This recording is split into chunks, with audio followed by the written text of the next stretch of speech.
In this episode of Hardwood Floor TV, it's not just about applying it, but great preparation and techniques. Stay tuned.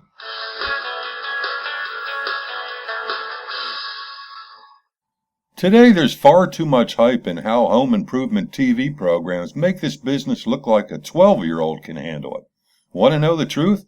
They're missing out on the important details and preparation to get the job done right. A lack of knowledge in how to handle jobs like this is the leading contributor to failure. So what's it take to get the job done right? Years of knowledge, experience, and pride in the work. A tough commodity to come by today with somebody looking to make a fast buck and move on. Yeah, it may look good for a few months with that low-price guy that works out of a '78 Dodge pickup truck. He'll probably be dragging some of this into the house, too. If that happens to you, shut the door, Irene. Unless, of course, you just love his price, and that's that. In this job, a new 3 1/4-inch Select and Better red oak was installed, sanded, and stained the previous day.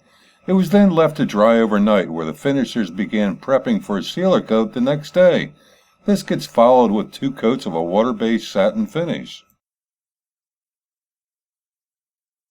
The sealer being used on this job is ideal for those that don't want that washed-out water-based appearance.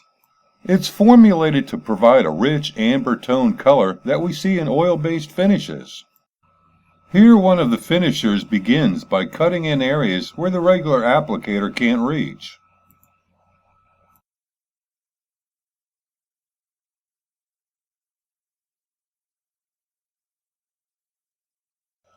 This is then followed up by the other finisher, who works with a 9-inch wide applicator and pours the right amount of sealer that will cover the area the first finisher has cut in.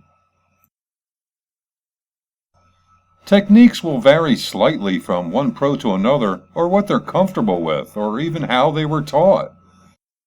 The focus or area of importance is creating an even, consistent flow and proper coverage, as the finisher shows us here with some close-ups.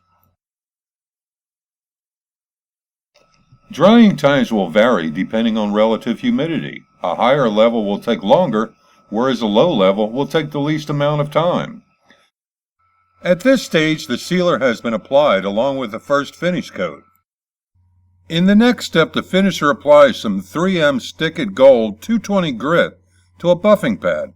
The purpose here is to lightly sand the previous coat in the least aggressive way possible. This procedure is used more for flattening out the second coat and removes little of the actual finish while buffing with a stepped-up pace here. Prior to the final finish coat, vacuuming procedures are followed again to remove debris left behind by the light sanding. The vacuum won't get all the fine dust up, so the finisher resorts to tacking the floor with towels damp enough to pull any excess dust off the floor.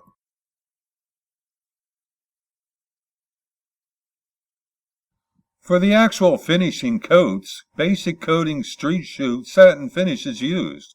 A catalyst is added slowly and mixed thoroughly. The purpose of the catalyst is to increase scuff and mar resistance so you don't get those annoying rubber-heeled drag marks. Finally, the container is shaken lightly to mix any solids that may have settled on the bottom. The same procedures we saw earlier are then followed for the last and final coat.